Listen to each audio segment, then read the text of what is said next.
Tapi saya ini punya ajaran yang sebetulnya agak sesat tapi masuk akal. Ini saya mohon karena saya memang punya bapak seneng guyon, punya Mbah Mun kiai saya juga seneng guyon. Karena beliau katanya gini, nak kiai ra guyon kok dianggap gak bahagia aja. Sake panitia dikira kurang sangu gitu katanya. Sehingga ajarannya beliau memang sementara orang Islam itu pokoknya guyon ketok bahagia dengan Islamnya, bahagia dengan Tuhannya, bahagia dengan nabinya. Qul bi fadlillah wa bi rahmati fa bidzalika falyafrah.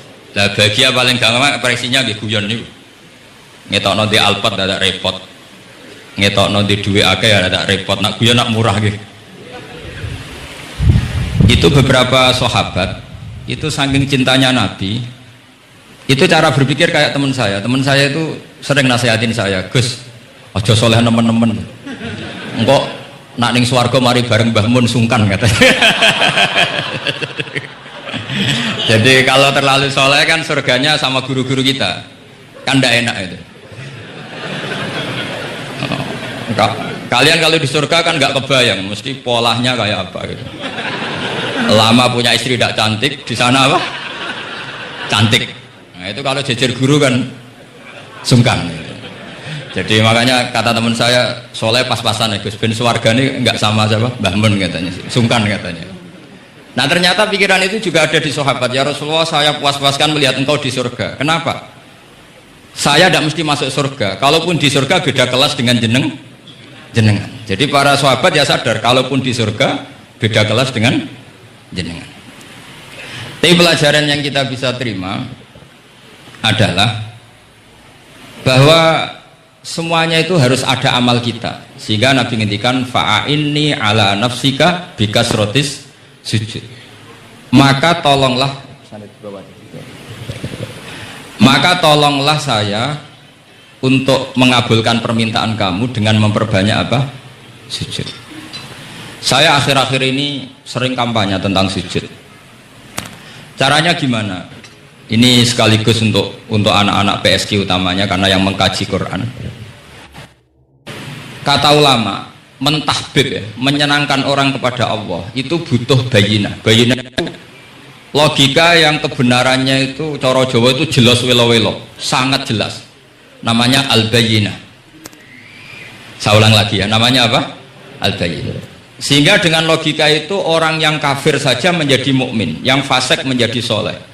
Yang soleh bila ilmin menjadi soleh bil ilmi atau bil hujjah. Itu yang disebut Allah, lam yakunil ladzina kafaru min ahlil kitabi wal musyrikina munfakkina hatta ta'tiyahumul bayyinah. Siapa itu? Rasulun minallah yatlu suhufam mutahharah. Jadi kemampuan argumentatif itu yang harus kita bela-belain. Saya di sini sangat terhormat karena saya bisa matur di depan Pak Kures. Saya dulu sering baca buku-buku beliau. Jadi saya nggak mungkin jadi pesaing beliau karena saya ini saya ngidolakan beliau, jadi nggak mungkin jadi pesaing beliau. Tapi kalau mutammim ikut menyempurnakan keinginan besar-besar beliau mewujudkan Islamiyah wasatiyah, insya Allah diminta atau tidak diminta harus kita bantu. Harus apa? Nah bayinahnya apa? Bayinahnya begini. Bayinah itu satu argumentasi yang jelas begini. Ada seorang ekstremis itu, singkat cerita mau ngebom tempat-tempat maksiat. Yang maksiat ini orang-orang Islam juga, tapi saya tidak nuduh sampean, pokoknya orang-orang Islam juga kan. Terus ditanya sama orang Islam moderat, andaikan mereka nanti mati dalam keadaan demikian, aina masiruhum, lalu mereka kemana? Ya ilan nar, karena mati dalam keadaan maksiat. Terus ditanya sama yang moderat tadi, moderat soleh maksudnya, bukan moderat liberal, moderat soleh.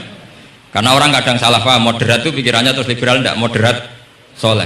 Terus kata si moderat tadi, akan dzalika muradan Nabi, apa umatnya masuk neraka itu yang diinginkan Nabi? Kaget si ekstremis tadi, kebetulan ini ekstremis yang masih mau mikir. Terus enggak, itu enggak yang digedaki Nabi. Kalau gitu ya jangan, kita tunggu tobatnya, kita proses bersama supaya mereka mau tobat. Karena dukhuluhum annar itu tidak muradan Nabi, tidak yang digedaki Nabi Muhammad SAW. Nah cerita seperti ini tentu ada padanannya. Padanan itu artinya kias ya, kias dalam hadis sahih. Saya yakin hadis itu sahih. Kalaupun itu dhaif itu yata'ayyadu bi fatwal ulama, menjadi kuat karena banyak ulama yang fatwakan seperti itu.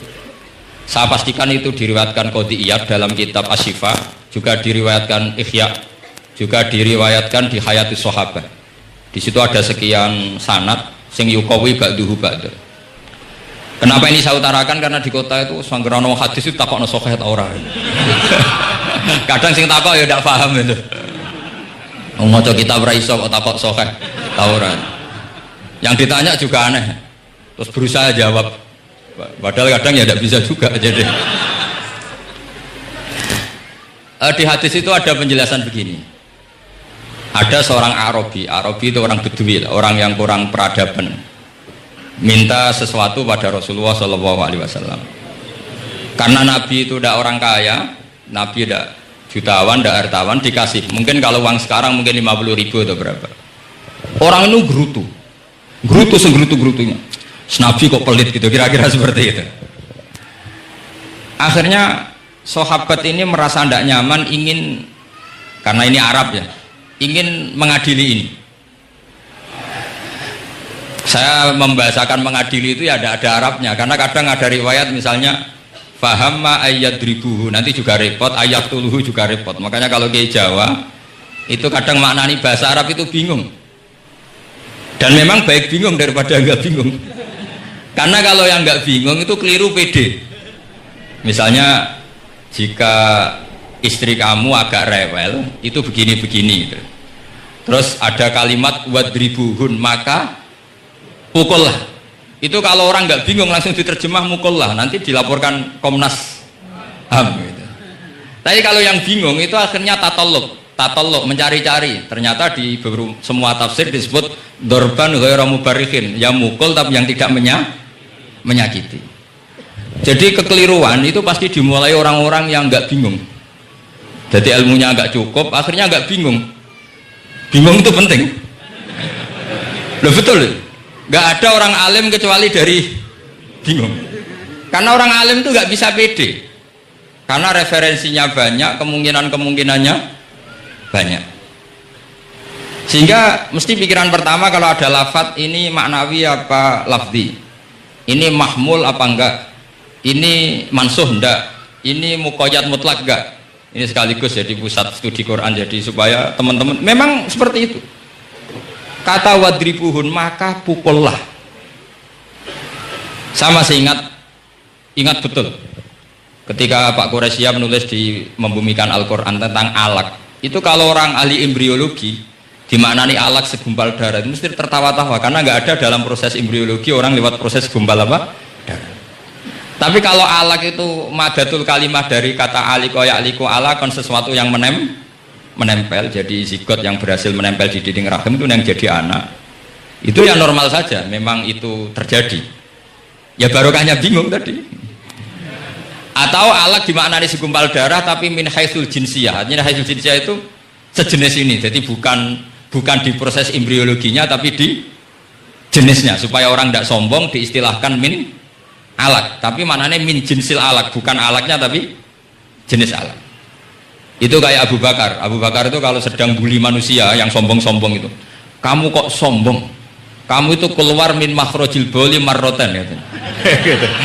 Supaya orang tidak sombong itu disilakan manusia itu yakhruju min makhrajil bauli apa? Marroten.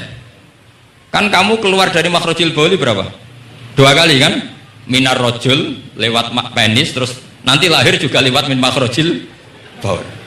Jadi untuk mengadili manusia supaya tidak sombong diistilahkan keluar min makhrajil baul marroten. Nah mungkin alak kalau maknanya segumpal darah itu maknanya jenisnya seperti ini. Kenapa kamu sombong? Jangan digugat tentang itu proses embriologi kalau itu tidak ngalami itu. Jadi akhirnya barokahnya bingung itu alak dari proses embriologi maknanya apa? Aliko ya aliku alakon, sesuatu yang apa? Nempel, yang sukses nempel di dinding rahim. Tapi dari segi jenis mendidik tawadu, mendidik khafdul janah lil mukminin, mendidik adul wal ingkisar, rasa hina, nah, itu dengan makna tadi. Saya teruskan. Si Arabi tadi karena dikasih 50.000 gerutu terus akhirnya Nabi memanggil Arabi tadi karena mau dipukulin sama sahabat. Nggak tahu mau dipukulin atau mau dibunuh, nggak tahu, pokoknya dikerasin lagi. Makanya nggak usah diterjemah. Kalau diterjemah nanti jadi bingung. Terus akhirnya dibawa sama Nabi, diajak masuk, dikasih banyak sama Nabi. Kasih banyak, ditanya sama Rasulullah, kamu sudah puas ya Arabi? Sudah ya Rasulullah. Hebatnya Nabi apa? Kamu harus menjelaskan ke semua sahabat saya kalau kamu sudah puas, karena tadi kamu ngomong yang bikin sahabat saya dongkol. Terus sekarang harus mengkonfirmasi. Ya Rasulullah. Di depan umum juga Nabi ikut. Ini Arabi tadi minta saya tak tambah, terus dia puas. Ahakada ya Arabiyu? Naam ya Rasulullah, fajazakallahu min khairin wa asyiratin. Dia tegas naam ya Rasulullah. Nah, pelajaran dari hadis ini adalah kalimat ini. Ini harus diingat-ingat. Setelah Arabi tadi puas, sahabat juga tahu apa pernyataan puasnya Arabi tadi. Nabi ngetikan begini. Masalu hadza, perumpamaan orang ini dan saya itu seperti orang yang punya unta atau sapi atau kambing yang syarodat, yang liar. Fattaba'ahan nasu. Kemudian orang-orang ikut membantu nangkat. Falam yaziduha illa nufuran. Bantuan manusia-manusia ini malah tambah lari karena ini semua orang ini asing. Bagi unta ini kan asing, yang nggak asing kan hanya pemiliknya. Nah, terus kata si pemilik unta tadi, khallu baini wa baina naqati. Sudah, saya tidak usah dibantu. Fa ana arfaku, biasa lebih sayang kepada unta saya. Orang nggak ikut bantu semua, terus kemudian unta itu dipanggil, fa'akhoda minkum amil ardi, kira-kira diambilkan rumput, terus unta itu mau nurut. Intinya apa? Kalau orang nggak bakat kiai, nggak bakat dai ilallah, kok ngajak-ngajak Islam itu falam yaziduha ila nufuron, kira-kira gitu. Karena lebih banyak emosinya ketimbang teh. Dan itu cukup loh dalam Islam itu. Mencintainya Nabi itu karena dikasih uang lagi. Akhirnya dia senang Nabi meskipun karena dikasih uang. Tapi jangan diteruskan setelah senang Nabi dibunuh masuk surga, ya tidak usah gitu. Nanti jadi repot tadi. Tapi intinya apa? Islam itu semudah itu. Yang menerima kebenaran karena servis saja diterima sama Allah Subhanahu wa ta'ala. Nah, ini di sini pentingnya kiai-kiai yang wasatiyah, yang ceria, yang gampang. Karena kita tidak ingin tanfir. Saya kemarin bikin makalah untuk 100 harinya guru saya Kiai Haji Maimun Zubair, tak beri judul Al-Intisar Lima Dhaibi Syekhina. Itu diantara yang saya tulis adalah Sayyidina Umar itu pernah diprotes sama banyak sahabat, termasuk Abu Bakar, karena Abu Bakar ke Umar ini lewat penunjukan. Kata para sahabat, ya Abu Bakrin, kamu memasrahkan umat ini ke ahladin nas, orang paling kasar, yaitu Umar. Tapi apa? Ketika ada sahabat yang memberanikan diri tanya Sayyidina Umar, namanya Abdurrahman bin Auf, kenapa engkau kasar pada umatnya Rasulullah SAW? Jawabnya Umar itu unik. Fawwah, lakot lintu hatta khasyitu waha fil lain, walakotis tadattu alaihim hatta khasyitu waha fis syiddah, fa'ainal makhraj. Saya ketika lunak sama manusia, sebetulnya saya juga takut Allah ketika ngambil sikap lunak, karena lunak itu dianggap pembiaran. Bagi orang yang salah paham, lunak itu dianggap pembiaran. Kamu punya ponakan yang sering pacaran misalnya atau sering nakal, kamu lunak, itu dianggap pembiaran. Pembiaran itu tidak mendidik. Tapi kalau kamu sebagai Pak Lek Pade terkenal keras, ponakmu ya ora tau sowan, itu ya ora iso didik, sama saja. Orang kau berdidik, sowan saja gak berani, ketemu kamu lari. Intinya apa? Terlalu lunak juga ada masalah, yaitu dianggap pembiaran. Terlalu keras juga ada masalah, kan hakikatnya nggak bisa didik. Orang-orang yang terlalu keras sama masyarakat ini kan nggak kau berdidik, karena wong roh wis melayu. Tapi nak terlalu apian, kayak pulau ini nyongkomu ya masih tak barno itu kan ya repot kan. Sehingga ngendikane Sayyidina Umar, fawwah lakot lintu linnas hatta khasyitu wa fillah. Ketika saya ngambil sikap lunak, sebetulnya dia juga punya khasyah, karena dianggap pembiaran. Tapi ketika saya terlalu ekstrim, saya juga takut Allah. Jangan-jangan itu tanfir, menjadikan orang jauh dari orang-orang soleh, karena yang soleh terlalu keras. Fa'inal makhraj, lalu jalan keluarnya gimana? Ya jalan keluarnya tadi, wasatiyah tadi. Jangan lunak yang sampai pembiaran, ya jangan keras sampai orang tanfir. Ukurannya apa? Ya tanya anak-anak PSG nanti karena yang baru mengkaji apa wasatiyah. Jadi saya mohon referensi itu sebanyak-banyaknya karena terus ada lagi saya punya cerita ada seorang wali yang kalau doa itu agak neror Allah. Tapi itu kalau nggak wali nggak boleh. Harus jadi wali dulu baru boleh. Karena kalau wali itu keliru-keliru itu ya tetap sama Allah dibahasakan isek. Isek itu berontok. Enaknya kekasihnya Allah kan gitu. Makanya diantara doanya Habib Ali Al-Habsyi Sohibu Simti Duror itu doanya. Tapi kamu tidak boleh melakukan doa ini dosa. Kalau nggak wali dosa. Itu doanya gini. Waj'al sayyiati man ahbabta. Jadikan kesalahan saya itu kesalahan orang yang kau cintai. Jadi kamane cara Jawa wis kadung disayang salah-salah wis bener gitu. Jadi waj'al sayyiati man ahbabta. Jadi kalau orang yang sudah super itu salahnya jadi apa? Tapi ya udah salah sampai kayak zina maling itu parah itu. Ada seorang wali doa di depan Rasulullah itu gini. Ya Allah, jenengan punya dua pilihan. Jika jenengan menjadikan saya orang soleh, surra habibuka, maka kekasihmu ini akan senang. Dan yang susah itu musuh kamu, yaitu iblis, musuh engkau. Tapi jika engkau ingin saya ini dolim, jadi orang dolim, yang susah itu kekasihmu, yaitu Nabi Muhammad SAW, yang senang musuhmu, yaitu iblis. Mohon jenengan milih mawon, nyenang no, nyenang no kekasihmu, nopo nyenang no musuhmu, gitu. Ya sudah kan Allah tidak punya pilihan. Mana mungkin Allah ingin menyusahkan kekasihnya, yaitu kanjeng Nabi Muhammad SAW.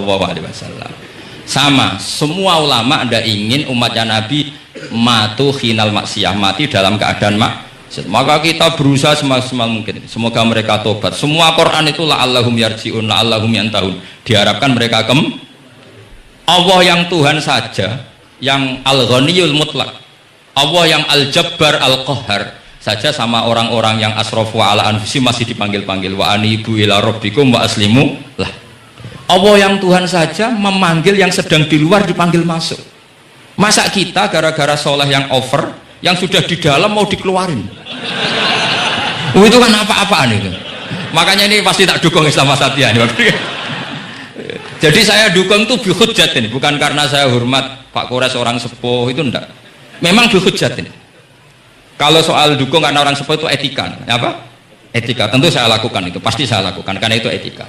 Tapi lebih dari itu karena bihujjatin wadihah, bihujjatin bayyinah. Memang logikanya seperti itu. Allah yang Tuhan saja selalu memanggil yang luar dimasukkan ke dalam. Masa yang sudah di dalam dikeluarkan? Makanya kitab Ithaf, kitabnya Sayyid Zabidi itu, Sayyid Murtado Az-Zabidi, itu bab takfir, itu beliau ngeritik entek ngamek corong Jawa sampai sekian kuras.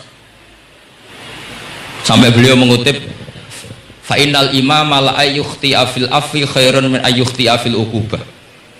Kowe de keputusan salah nyepuro luwih apik timbang salah nyekso. Nyepuro salah tetep bener. Tapi nak nyekso bener ora mesti bener.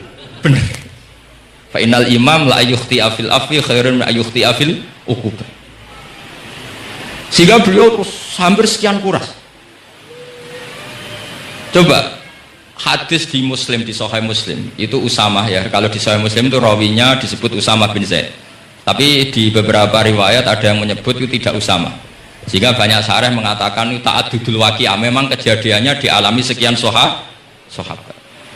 Itu ada perang gitu ketika musuhnya terdesak.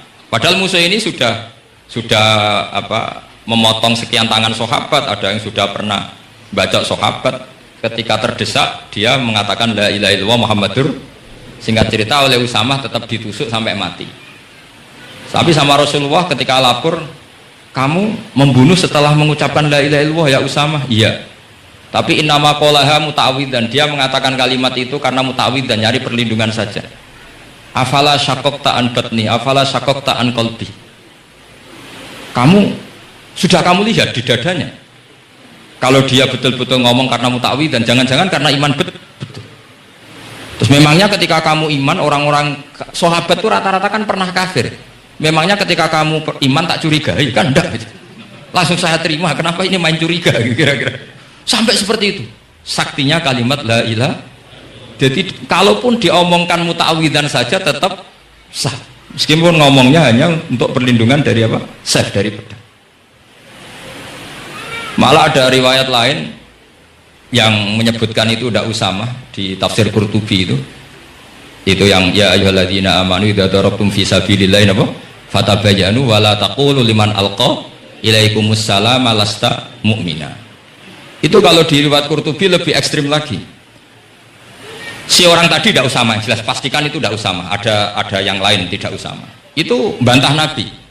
Ya Rasulullah, andaikan belah dadanya orang itu saya belah, apakah kemudian saya tahu apa yang ada di hatinya? Jadi Nabi jadi bantah.